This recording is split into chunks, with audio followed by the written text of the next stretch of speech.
Hari ini kita nak ulas satu isu yang sangat penting yang bukan sahaja menyentuh soal undang-undang tapi menyentuh secara langsung maruah dan kedaulatan Islam di negara kita. Jom tonton video ni sampai habis.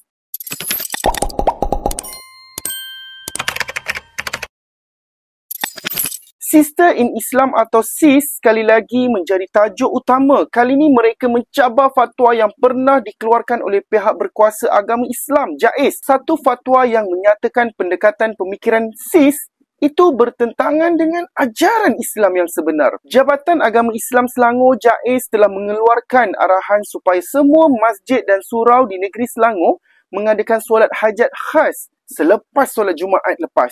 Tujuannya jelas memohon kepada Allah Subhanahu Wa Taala agar dipermudahkan urusan umat Islam dalam menghadapi kes ini di Mahkamah Persekutuan yang melibatkan cabaran terhadap fatwa tersebut. Kes ini akan didengar pada 9 Jun nanti. Isunya sekarang bukan semata-mata soal SIS tak bersetuju dengan satu pendapat. Ini bukan perdebatan ilmiah biasa. Ini adalah satu tindakan legal menggunakan mahkamah sivil untuk mencabar autoriti Majlis Fatwa Negeri, satu institusi yang berada di bawah naungan Sultan Selangor sebagai Ketua Agama Islam. Apa akan terjadi kalau cabaran ini berjaya? Ia akan membuka lebih banyak pintu yang sangat-sangat berbahaya. Selepas ini akan ada mana-mana NGO liberal boleh saman institusi agama. Fatwa tidak lagi dilihat sebagai panduan agama yang muktamad tapi sekadar satu pendapat yang boleh dibuang ikut sesuka rasa. Kita kena ingat dalam Perlembagaan Persekutuan, Islam adalah agama persekutuan. Negeri-negeri pula atau raja dan sultan akan menjadi ketua agama.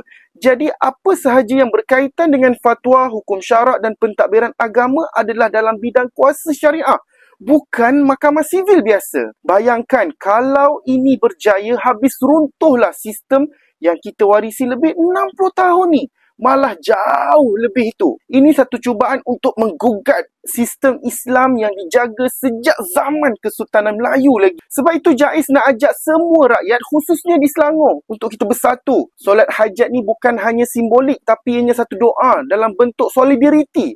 Satu mesej yang kita nak sampaikan kepada sesiapa saja yang cuba menggugat maruah Islam di tanah air kita. Umat Islam perlu bangkit, perlu peka dan perlu peduli. Kita kena hadapi cabaran ini bukan sekadar dengan kata-kata. Kita perlukan kefahaman, kita perlukan tindakan dan kita perlukan doa. Biar Allah Subhanahu Wa Taala tunjukkan jalan dan berikan kemenangan kepada kebenaran.